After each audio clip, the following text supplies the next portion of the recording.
एक गांव में बिट्टू नाम का एक लड़का अपनी बीवी और माँ के साथ रहता था। उसकी माँ और बीवी ईद पर बकरा खरीदने का हिसाब लगा रहे थे। बिट्टू खेतों में काम करता था और घास काटकर दुकान पर लाकर बेचता था ताकि बकरा खरीदने के पैसे जमा कर सके। अगले दिन बिट्टू और उसकी माँ बैठे होते हैं। बिट्टू बेटा, मैं बहुत खुश हूँ। इस साल तूने खेतों में काम करके जो घास काटा है उसे कुर्बानी के जानवर बहुत शौक से खाते होंगे। माँ जी, मैं आला किस्म की घास काटता हूँ जो ग़िज़ाइयत से भरपूर होती है और सस्ती भी बेचता हूँ, इसीलिए गांव के ज्यादा लोग मुझसे ही घास खरीदते हैं। बेटा, अल्लाह तुझे कामयाब करे। वैसे हमारे पास इतने पैसे इकट्ठे हो गए हैं कि हम एक बकरा खरीद सके। बेटा, तू कल ही मंडी जाकर बकरा खरीद आ। जी माँ जी, आप फिक्र मत करे, मैं कल ही मंडी से एक शानदार बकरा खरीद कर आता हूँ। फिर अगला दिन होता है तो बिट्टू मंडी की तरफ निकल जाता है। मंडी में बहुत रश होता है, सब लोग बकरे खरीदने में लगे होते हैं। बिट्टू इधर उधर देखता है तो उसकी नजर एक बकरे पर पड़ती है। वो उसके पास आता है। भाई साहब, इस बकरे की क्या कीमत है? अरे भाई, ये बकरा 40,000 रुपए का है। भाई 40,000 तो बहुत ज्यादा है। बकरा देखने में अच्छा लग रहा है, मैं आपको इसके 30,000 दे सकता हूँ। अरे नहीं, इस सेहतमंद बकरे के 30,000 रुपए बहुत थोड़े है ना यार। मैंने इसे गाय का खालिस दूध पिस्ता बादाम खिला के पाला है ना यार। वो तो ठीक है भाई साहब, मैं गरीब इंसान हूँ। मैंने घास काट काट के बकरा खरीदने के पैसे इकट्ठे किए हैं ताकि इस बार कुर्बानी कर सकूं। भाई, तुम्हारी बात सुनने के बाद मैं काम ही कर सकता हूँ। 5,000 रुपए कम कर देता हूँ। 35,000 रुपए समझ आती है तो ले जाओ ये बकरा मेरा यार।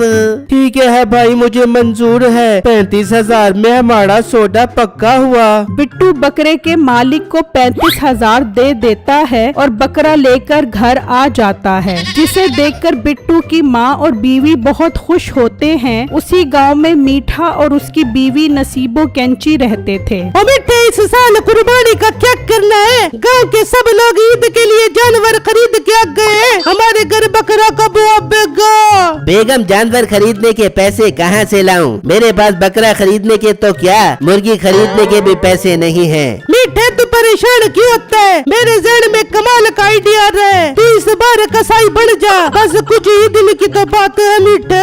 बेगम, तू पागल तो नहीं हो गई क्या? मैंने कभी कसाई का काम तो किया नहीं, बकरे कैसे ज़िबा करूँगा? तो मीठे, छुरी चलाना कौन सा मुश्किल काम है? बढ़ जा मीठे, कसाई बन जा। इस तरह हमारे पास काफी पैसा आ जाएगा और मैं ईद वाले दिन लोगों के घर जा जा के गोश्त इकट्ठा कर बेचूंगी। एक तीर से दो शिकार कर बेचूंगी। बेगम, वैसे आइडिया तेरा बुरा नहीं है, मैं कल ही जाकर कोई दुकान का बंदोबस्त करता हूँ। फिर सुबह होते ही मीठा कसाब की दुकान पर आ जाता है। कसाई साहब, मुझे आपकी दुकान पर काम मिलेगा। मैंने कसाई के काम में PhD की हुई है। गाय और बकरों को तो मैं हाथ के इशारे से ही गिरा देता हूँ। अच्छा, तुम अपनी इतनी तारीफें कर रहे हो तो मैं तुझे दुकान पर रख लेता हूँ। वैसे भी मैंने दूसरे गांव काम से जाना है, ईद से एक दिन पहले हिसाब लेने आ जाऊंगा। कसाई वहाँ से चला जाता है। कुछ टाइम बाद दुकान पर कसाई के लिए लोगों का रश लग जाता है तो मीठा सोचने लगता है, अरे वाह, ग्राहक तो बढ़ते ही जा रहे हैं, क्यों ना मैं पैसों के दाम बढ़ा दूं।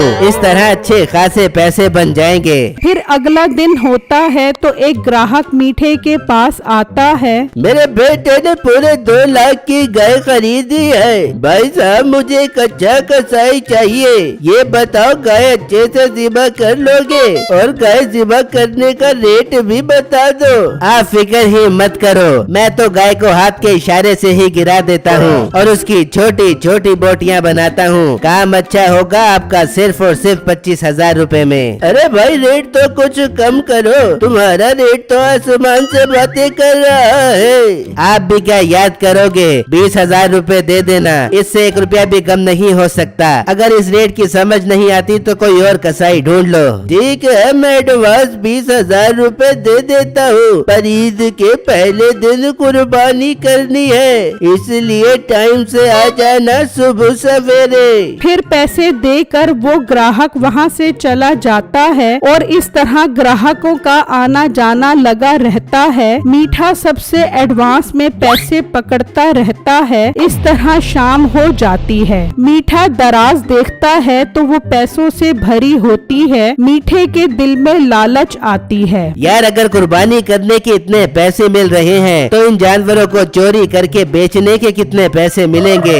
मैं ये जानवर दूसरे गांव जाकर बेच दूंगा, और वैसे भी सब जानवरों के पैसे तो मैंने एडवांस में पकड़ ही लिए हैं। फिर रात होती है। मीठा उसी ग्राहक के घर आता है जिसने 2 लाख की गाय खरीदी थी। मीठा वो गाय वहाँ से ले जाता है। इस तरह मीठा बहुत सारे जानवर चोरी करके जंगल में छुपा देता है। फिर सुबह होती है तो गांव में शोर मच जाता है। हाय, मैं लुट गया, मेरी 2 लाख वाली गाय चोरी हो गई है।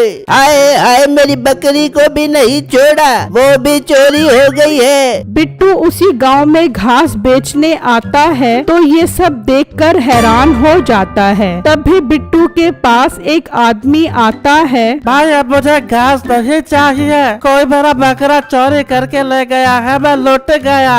भाई साहब, आप फिक्र न करो, अल्लाह मालिक है, वो सब ठीक कर देगा। इंशाल्लाह आपका बकरा आपको मिल जाएगा। ना जाने मेरा बकरा कहाँ होगा, उसे किसने चोरी किया होगा। अब मैं ईद कैसे मनाऊंगा। भाई, हम एक काम करते हैं, पुलिस के पास जाकर बात करते हैं। पुलिस के पास जाने से तो बेहतर है मैं अपने बकरे को ही भूल जाऊं। ये कहकर वो आदमी वहाँ से चला जाता है और बिट्टू भी अपनी दुकान पर आ जाता है। तभी मीठा ट्रक में बैठकर बिट्टू की दुकान पर आता है। बिट्टू, मुझे तुम्हारी सारी घास चाहिए, मैंने अपनी बकरी को खिलानी है। वो सब तो ठीक है, लेकिन इतनी सारी घास का क्या करना है? बकरी है, कोई बैल थोड़ी ना है जो इतनी घास खा लेगा। वैसे भी ईद में चंद ही दिन बाकी है, ये तो जाया हो जाएगी। और मोटे पेट वाले गेंडे, क्यों मेरा दिमाग खराब कर रहा है? मैं अपनी बकरी को सेहतमंद देखना चाहता हूँ, ताकि उसमें से भर भर के गोश्त निकले।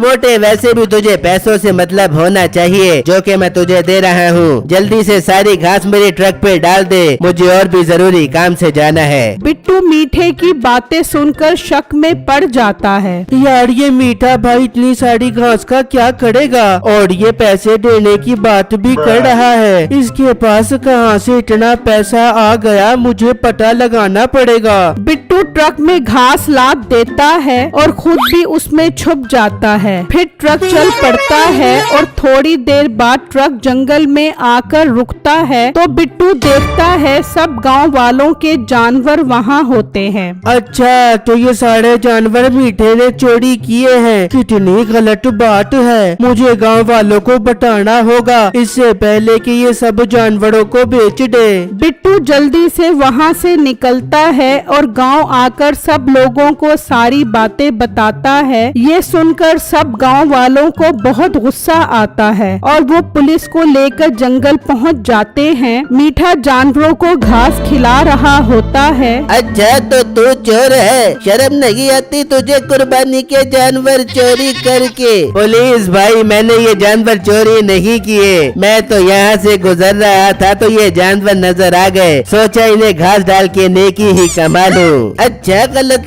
काम करता है और ऊपर से नेकी का बोल रहा है। चल तू मेरे साथ, तुझे डंडे मार मार के नेकी तो अब मैं कमाऊंगा।